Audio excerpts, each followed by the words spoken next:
What I don't want to do is continue to further a narrative that in some kind of way, it's productive to like pick enemies and do all that stuff. Yep. Look, if you feel attacked, a lot of times you're going to attack back. Yeah. Right? I think though that it's still important to be honest in what you say when you attack, and also considerate of who you might hurt when you're doing it. So look, this is somebody, the fact honestly, and that he cares about what people are saying, to me is indicative of the fact that he gives a about what his community thinks. Yeah. That's important. A lot of people might think that that's bullshit. It's not bullshit. Yeah. A lot of people do a lot of things and don't give a fuck what anybody thinks. Yeah. Don't care what anybody thinks, just do their thing. But the analysis of what was said on the stage that particular night, two things. Number one thing that he said about Kaepernick is a lie. It's not true. So when I say it's a lie, I mean it's not. Yeah, because he said, I'm trying to break down, like, you probably know it. I got to read it because I'm like trying to remember, because he was pretty much talking about like, what was it? What was the exact quote? Google thing? Well, no, because that one I want to break down because I don't understand it. Two different parts. Yeah. One thing that he said was that that Kaepernick took, as part of his deal with the NFL, that's right. He signed a non-disparagement clause. Right. That's just straight up not true. Right. Okay. There's nothing in there that stops Kaepernick from disparaging the NFL. He has disparaged the NFL since then. He did his show, Colin in Black and White, and he compared the NFL Combine to a plantation. He made graphics on his Instagram and on his Twitter where he would be like, this many days since he was denied work. After he did his own workout, he came out and said all of the owners and the people are scared of me and this is the blah, blah, blah, blah. He's outwardly and very directly critiqued the NFL. Yeah. Maybe to his own detriment, honestly. Yeah, right. But he's critiqued the NFL, right? Yeah. And his detriment in terms of wanting to play in the NFL. Right. If in fact he had signed something or if there was some language in that, the plantation thing would be like way, way over the line. So that just didn't happen. Right. So maybe Jay-Z was mistaken or maybe he heard that from someone, who knows? Doesn't seem like the kind of guy that would get on stage and just straight tell a lie, but it is in fact not true. Okay. The other thing is more interesting to me. So, and I'll just be all the way real with this. Yeah. I don't really know the particulars of the Jay-Z Target thing. I don't understand it. I have tried in a bunch of different ways to figure out if there's any there with it. And I don't know if there is, right? So, I mean, for the folks out there, like, and I'm just trying to wrap my head around it, for like said it, like, so the idea is that what, Jay-Z's got a thing with Target? The 30-year anniversary of the vinyls. Of Reasonable Doubt. Of Reasonable Doubt. No, I think it's CD, right? So this vinyl. is It's vinyl. Yeah. So it's the 30th anniversary edition of Reasonable Doubt. Yeah. The critique was supposedly this, that it was a Target exclusive that you could buy a specific color of that at Target stores, exclusively at Target stores. So what people were basically saying was that is Jay-Z doing an exclusive deal with Target after the Target boycott had been going on for so long. That whole situation, honestly, in a real way, is so murky that it's difficult to make heads or tails of it, right? Yeah. So artists drop, they put their on Target, like in Target, right? A lot of people have. Right. Does Jay-Z and Roc Nation control the distribution of all of that stuff? Is there a specific deal? There could be, there could not be, but it seemed murky enough to where it was worth discussing how we expect luminaries from our community to have relationships with Target. It was also worth conversation to me because it was like, are we being unfairly critical of people who have to have products in Target that are Black? All of those conversations were fair to me, okay? But there's one thing that's interesting about the freestyle. So prior to the freestyle, there were many people, some acolytes of Roc Nation, some people close to Jay-Z, who defended Jay-Z saying that this wasn't an exclusive deal with Target, which, by the way, that seemed like a pretty good defense. Hey, it's not an exclusive. It's not this. It's not that. It's not this. It's not that. Yeah. You saw people people very respected go out and say, this is not what you guys are saying it is. I accept that on face value. A lot of those people are people I trust. I believe it. That's not what Jay-Z did. Jay-Z got on stage and defended Target. And that's just bar none. Jay-Z got on stage and he said... But was he defending Target, or was he pointing to hypocrisy when he started talking about, I mean, I think, the quote said, he said, you shopping at Amazon or you boycott. You posting on Instagram, that's Meta. Boys, stop it. Y'all know Google owns YouTube. You picking and choosing your politicking as usual. Right. So let's play this out. Yeah. Anytime you engage in whataboutism, it's a defense. If I come to you, it's a defense. If I come to you right now and say, hey, blah, blah, blah, blah, you did this, you did this, you did this. Whataboutism is a way for you to defend yourself. You go, yeah, I did this, but look at the other people that are doing it too. But is it whataboutism or is it clarity? Because when you're trying to see clarity and you say it's a defense means that, right, you need to hold on to whatever accusation that I'm bestowing upon you. Because if you're getting clarity, well, hold on, I need to understand if this is okay, like, help me understand better. So yeah, but you have to look at because clarity is not defending. Well, it's clarity. Okay. Well, how can I put this? So there's actually no clarity needed. There is, and that would assume that everybody is on the same playing field and have the same understanding. He doesn't.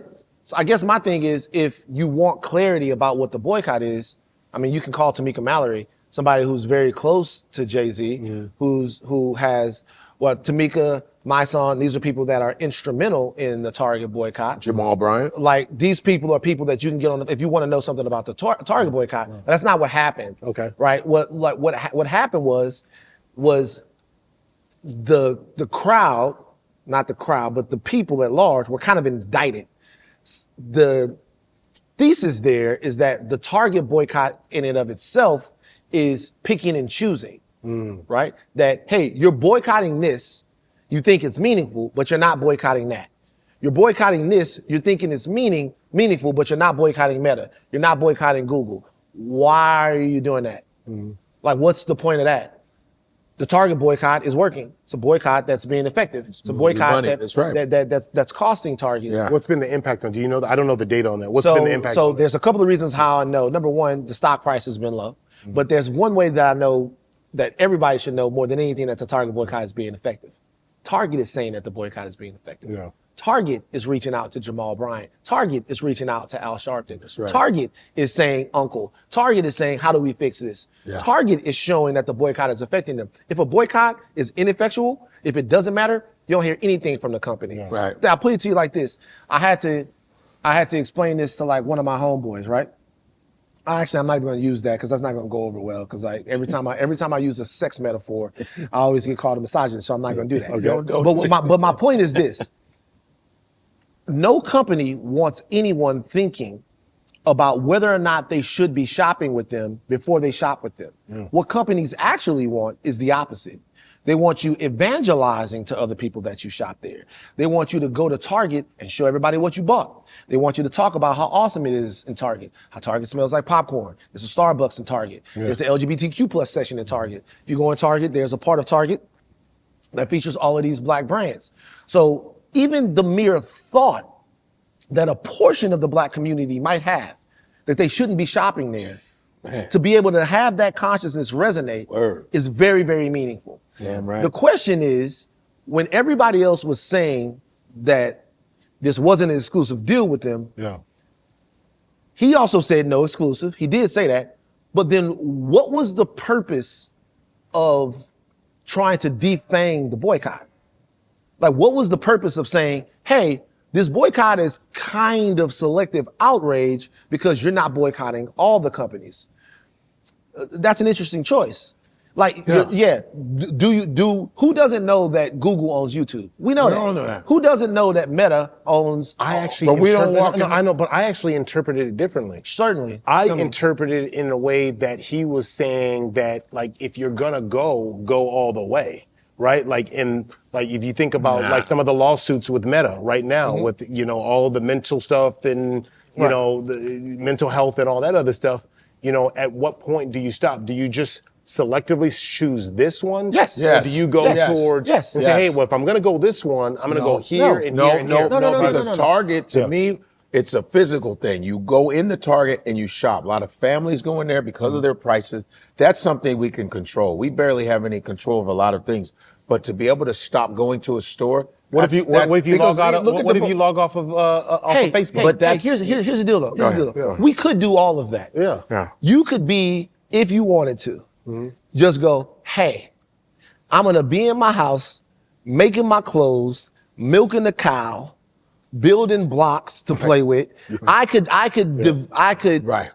legitimately detach from anything that is controlled or involved in gangster capitalism or structural white supremacy. You could do that, and you will be completely pure and consistent, and you're out of the game. Or you could do what people have done since time immemorial, and you could say, you f***ed over me, this one company, and I'm going to make you pay for it by showing that we can make you pay for it. That's right. And if you weren't riding a bus in Montgomery, you might have been still going to the supermarket. You might have been still going to the movies. Right.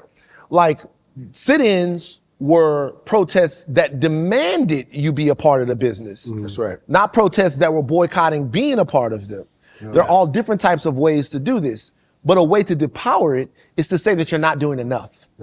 It's to say that it's to say that in order for this to really be meaningful, that what you have to do. And where do you stop? Right. Do you stop at Google? Do you? What do you do? Like, Look, and how far do you go? Look, the reality is part of the game here is to consolidate so much of this that it's impossible for you to detach from it.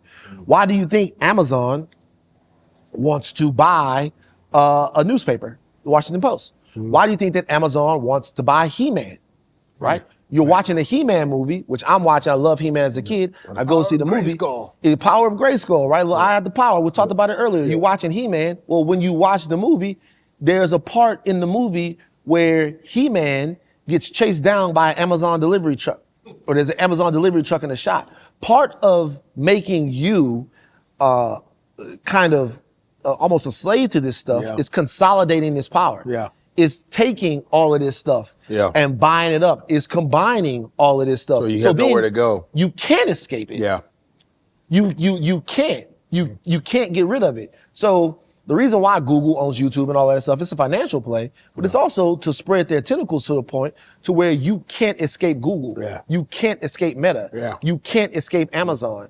You can't escape whatever conglomerate that it is. You think you go into Popeyes, but really you go into McDonald's because the same people own Popeyes and McDonald's, right? But that's actually not true. But that's like, example. I was like, damn. I mean, but obviously Popeyes is part of a conglomerate, right? So like, part of the reason why they even do that is to do that. So it doesn't make any sense that critique of people is actually depowering to them. Because if you decide tomorrow with the rest of your community that you're not going to a place because that place ran afoul with you, you're in that universe of the boycott. And you don't have to go into a multiverse. How should Jay-Z have potentially handled it? I'm not going to tell Jay-Z how he should do anything. I think he's doing a lot of things very, very well. No doubt. But what I am saying is, in that situation, the critique is that why on earth are you coming out and trying to, even inadvertently, put a dent in a community-led, people-first boycott against a corporation that they feel like wronged them?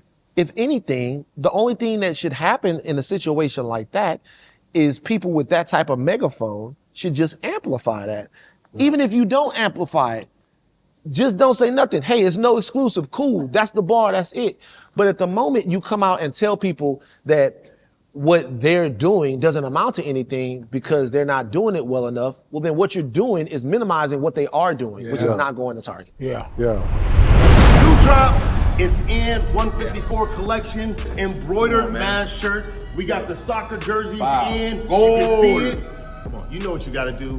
154africa.com. Go get it. Stop wasting time. Look. 154. We all connected, baby. You already know. I'm talking 154. We're bringing Africa around the whole globe.